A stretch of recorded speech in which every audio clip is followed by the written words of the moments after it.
Hello, my name is Daniel Sadowski and I'm the design director at Rebel Wolves. I would like to welcome you to the Blood of Dawnwalker summer gameplay video. Our game is a story-driven, open-world dark fantasy RPG set in medieval Europe. The game is currently in pre-beta stage, and what we are going to show you is just a part of one of the mid-game quests. It's a really cool story involving legendary swords and a haunted almshouse, but today we'll focus on showcasing our gameplay systems. We're starting on the outskirts of Svartrau, the game's largest city and the capital of Vale Sangora. From here, we could head anywhere the eye can see, explore ancient ruins or sabotage vampire blood transports. But it's not just about where or when you go.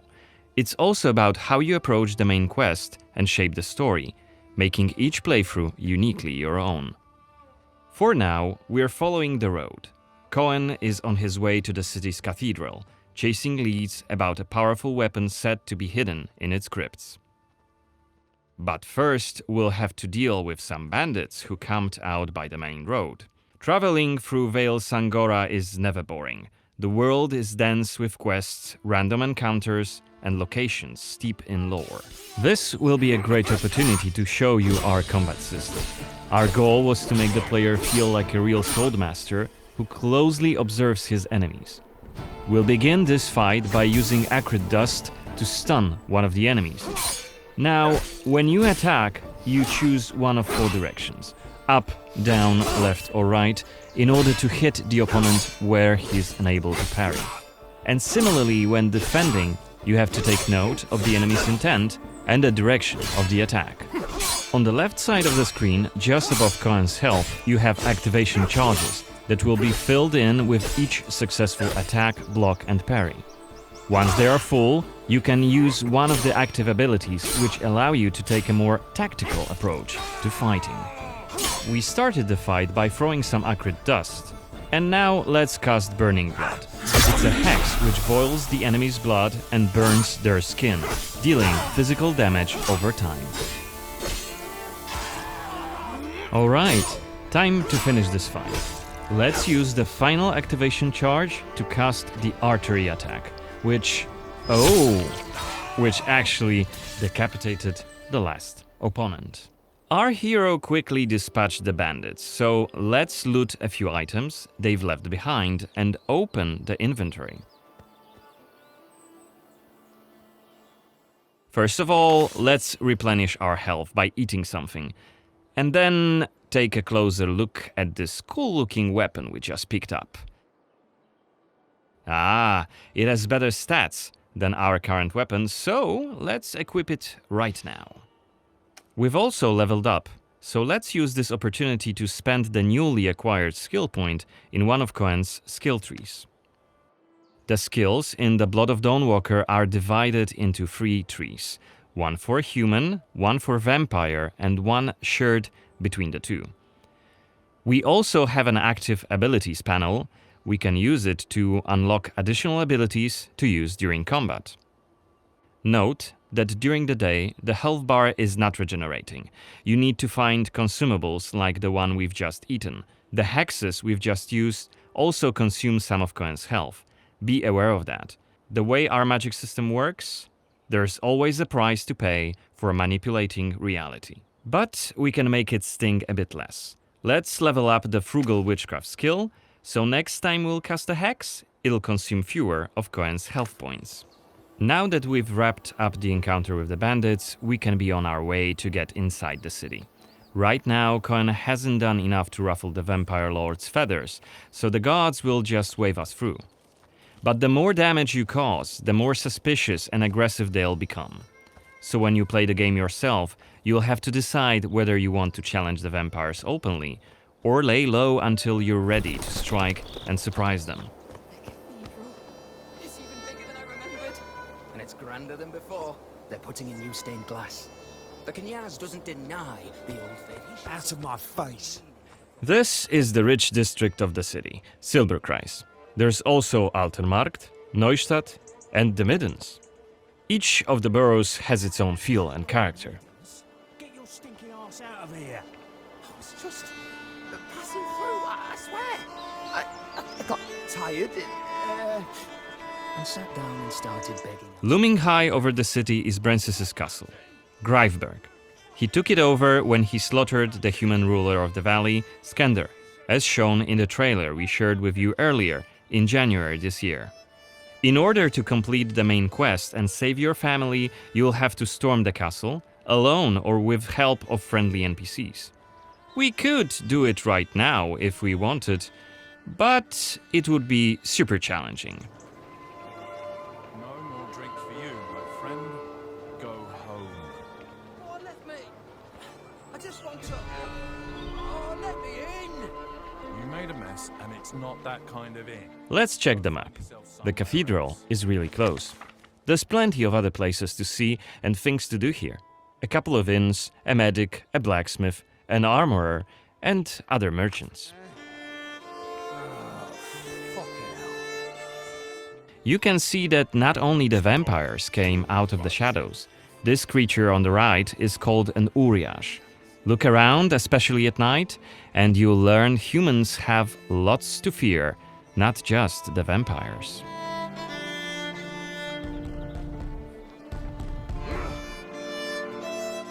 And here we can see guards pounding on some poor guy's doors.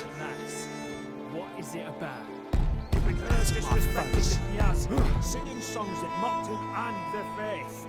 Who told you this nonsense? Was it Livia? It's just one of many different community scenes we're implementing in the game. Watch them closely when you play, as they might point you to new quests and hidden treasures, or signal changes in the game's world. Once again, I humbly beg of thee. I humbly... Ouch! I don't want to say it, Mum. It's a prayer. It's what we have to say. Go on. I humbly beg of thee, protect him and protect. Okay, we are at the cathedral gates. Again, since Cohen isn't yet wanted by the vampire regime, and it's daytime, we can simply walk inside.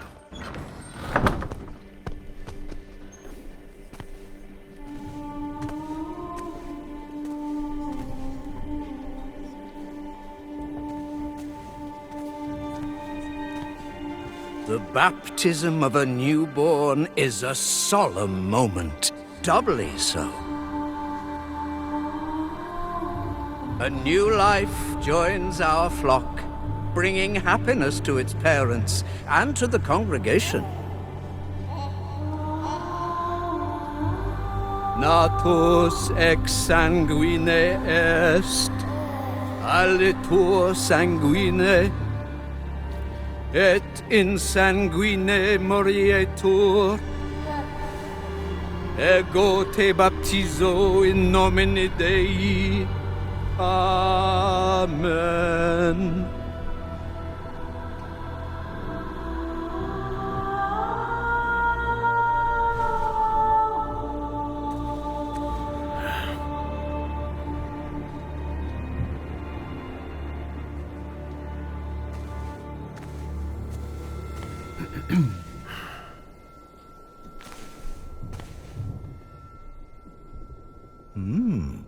Don't I know you from somewhere, young man?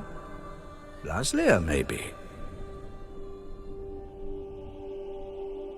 I'm sorry, but you must be mistaken. Am I? Perhaps. Perhaps. My memory isn't what it used to be. Come with me. I'll take your confession. Thank you, but I have no need for confession. Ah. So you deem your conscience clear? I wouldn't go that far. But I'm sure you're a busy man, Father.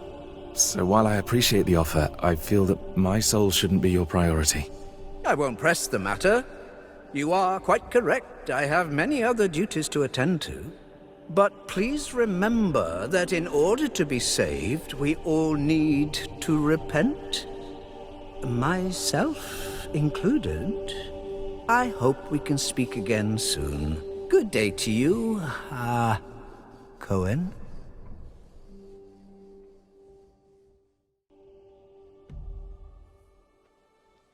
What we saw right here was just one of many cutscenes we recorded for the game, which smoothly transitioned into a dialogue scene. We use cutscenes to highlight key scenes or showcase interesting bits of lore. Like this blood baptism. Creepy, isn't it? The core feature of the Blood of Dawnwalker is the dual gameplay loop. Remember, Cohen may be a human during the day, but he turns into a vampire at night and has a different set of skills at his disposal. And this is just one variable that affects our quests. Depending on when you tackle a particular quest, what choices you've made earlier, whom you befriended, or whom you've angered, your gameplay and story experience will be very, very different. So each quest is a complex structure with multiple possible paths leading to the end goal. We maximize players' freedom and agency, offering you a narrative sandbox to play in. I wonder what secrets may be concealed up there, just beyond Cohen's reach. And how do we get there? It's impossible to do during the day, but come night, it's an entirely different story. Let us explain what we mean by taking our current quest as an example. During the day, we got inside the cathedral without any problems, since it's open for all to see and Cohen doesn't yet stand out from the crowd. The scaffolds, though, are outside of his reach. But climbing them won't be a problem for the vampire, who has many more exploration abilities at his disposal. Bear in mind, Cohen has not completed the quest yet. What's more, there are still a few clues to be found in order to solve this story. It's worth mentioning that narrative sandbox also means that we may completely abandon this quest and follow a different path to defeat Brensis. For today, we're focusing on the gameplay part, so let's see how we could tackle this particular quest during the night. We're starting right after dusk, as a vampire, on the rooftops of Svatro. Right now, we have 22 days left to complete this goal. This counter is always displayed and you'll be warned each time it's pushed forward. So you have to be aware of the time, and it's more of a resource you'll be spending than a racing clock. As a vampire, you'll see and experience the world from a different perspective. You can travel quickly and easily access places beyond the reach of regular humans. Let us show you what we mean. This is Shadow Step, a unique vampiric ability allowing Cohen to jump to almost any place within his reach. Now let's take a good look around using the focus mode. This ability highlights objects of interest and loot. And there is something right here. This time it's just some items to grab, but on other occasions, who knows, you might come across a hidden quest. Looks like our health is quite low. This is because, as a vampire, your health bar also represents your hunger level, and you start each night thirsting for blood. Remember, you have to quench this appetite in order to make full use of your vampire abilities, and rein in your monstrous nature around NPCs. Otherwise, you may end up draining someone important, which may lead to unpredictable consequences. We'd better feed then. Maybe on someone who is standing all alone. Like this drunkard. Let's grab him and use Voracious Bite ability. Unless you lose control due to hunger, you get to decide how much blood to drink. You can drain just a bit and knock your victim unconscious, or go all the way and kill them. And if you're adamant you don't want to hurt innocent humans, you can drink from animals and some other creatures. Finally, we are at the cathedral, but it seems to be closed for the night, and the entrance gate is well guarded. Let's find another way in.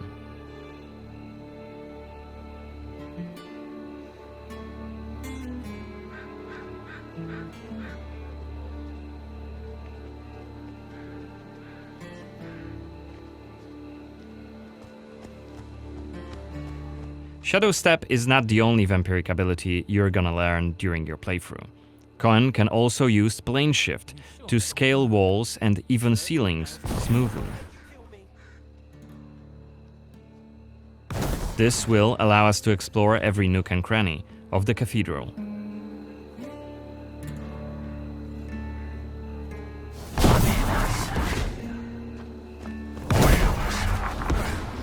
Blood to blood. Better be quiet. You shall become Kenya's prince. Is that Voyeurs Xanthi? His What the hell is she doing here? What is she doing? Is that a ritual for the blood gods?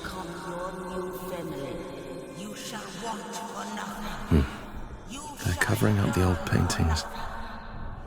Why? One of the workers must have left it. Seems that the cathedral complex is quite big. The main building, cloisters, inner courtyard. The entrance to the crypt could be anywhere. Won't get anything done just standing around. Still. This was a scene investigation, a mechanic we used to zoom in on and showcase key clues. This time we had a chance to learn more about the vampire's plans. Looks like they're keen to cover up the old frescoes, so that's something we could take a look at. This way we could learn more about the cathedral's past.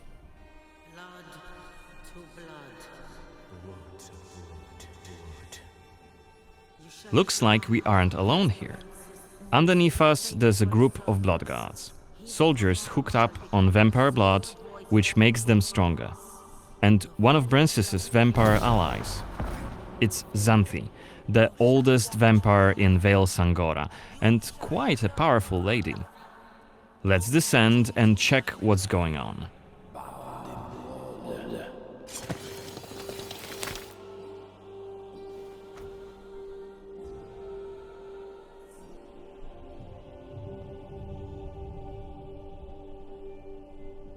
Don't think I don't see you skulking in the shadows. Come out!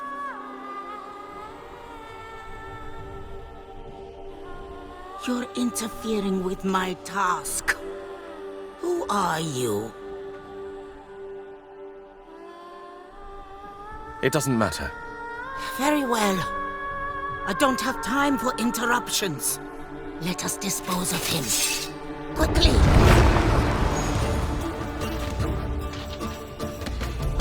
You withstood it. Fascinating.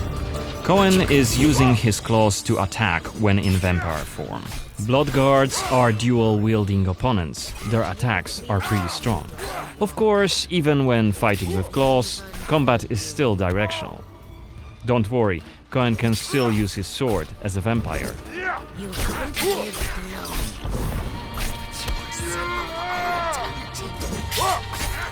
Only after defeating all three of the blood guards, Xanthi deems Cohen worthy of a challenge, and she descends to face him. She uses her blood control powers to cast a multitude of attacks, like her blood whips that hit Cohen from left and right. Xanthi is protected by a powerful vampire ability. Once her stamina runs out, Cohen will have an opportunity to strike and deal some damage. But be careful, cause Xanthi is quick to counterattack and she will also try to restore her blood. Meanwhile, look at the indicator just below her health and stamina. It's a timer for the boiling blood skill that you've seen in the CGI trailer. So, if we don't hurry, the timer goes down to 0 and Cohen will eventually explode. And we're dead. Remember, we were only mid-game here, and Xanthi is one of the game's most punishing enemies. Defeating her right here and right now is very much possible, but it would be hellishly difficult. A fun challenge for hardcore players. Otherwise, we could load the game and explore the cathedral without drawing her attention. Or try to get to her while she's not surrounded by bodyguards. Xanthi, like all other vampire allies, has her own questline. Explore it, and you can learn more about her past, motivations, and maybe even try to reason with her. What you do is entirely up to you. Remember, our design principle is the narrative sandbox. There is no difference between main quests and side quests. There's just different stories that you weave together into your own unique adventure. But that's coming in 2026. For now, I'd like to thank you for joining me on this gameplay video presentation. We've just shown you a tiny glimpse of the Blood of Dawnwalker.